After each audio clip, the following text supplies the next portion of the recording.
Back in 2015, Iran and the P5+1 group of countries, the US, the UK, France, Russia, and China, plus Germany, signed a nuclear deal known as the Joint Comprehensive Plan of Action, or the Jcpoa. The deal limited Iran's atomic program that allowed the International Atomic Energy Agency to inspect the country's nuclear facilities more freely. However, despite Iran being fully committed to the deal, the former US President Donald Trump unilaterally withdrew from the accord back in 2018, reimposing anti-Iran sanctions that had been lifted by the deal. The new U.S. administration of President Joe Biden has signaled its willingness to rejoin the Jcpoa, yet it has conditioned the move on Tehran's resumption of its commitments under the 2015 deal.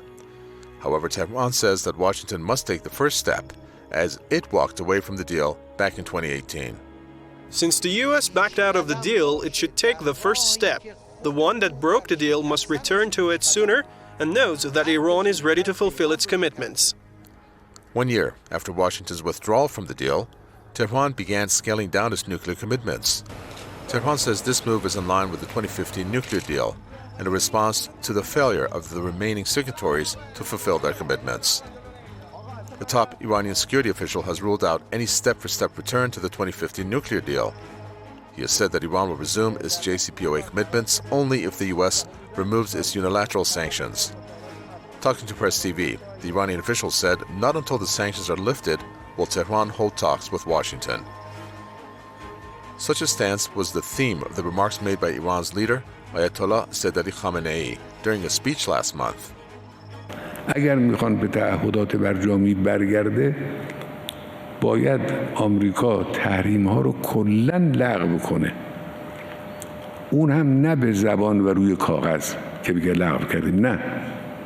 بایستی در عمل تحریم ها رو لغو کنن و ما راستی آزمایی کنیم و احساس کنیم که درست تحریم ها لغو شده، اون وقت ما هم به این تعهدات برجامی برمیگردیم. And during his speech in February, Ayatollah Khamenei stressed that Iran will never bow down to U.S. pressures over its nuclear program. So when the United States says now, under Joe Biden, we want to go back to the Jcpoa, but Iran must do this and that.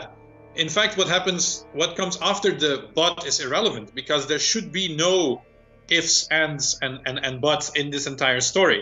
It is the fact of the matter is that the United States withdrew, they reinstated sanctions. So now if the United States wants to come back to the Jcpoa, they have to come back, lift all sanctions, and go back to the way the Jcpoa was signed.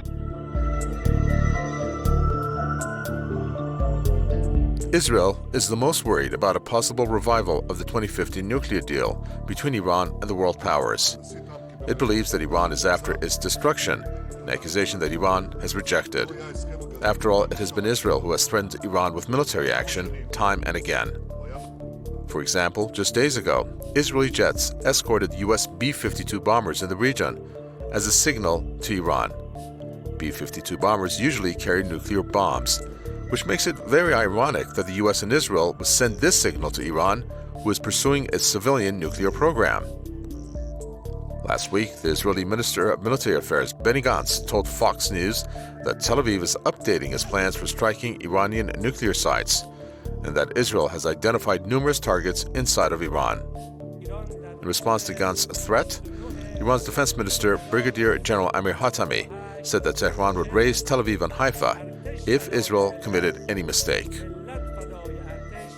Any nation that stands in the way of global U.S. hegemony will be subjected to a massive soft war series of attacks, massive propaganda campaign that is used to justify potential military action or at least military threats. And this is something we see now regarding Iran. Israel has also gone through great lengths to set back Iran's civilian nuclear program, including the assassination of the top Iranian nuclear scientist, Mohsen Fakhrizadeh, in November 2020. The Israeli regime has constantly accused Iran of attempting to develop a nuclear arsenal. That is while Tel Aviv is the only possessor of nuclear weapons in the region. Reportedly, the regime has around 100 to 400 atomic warheads. Recently, it was revealed by The Guardian that even though Israel is expanding the Dimona nuclear facility, the U.S. and its European allies have not shown any concern. Again, even though Israel has threatened Iran militarily.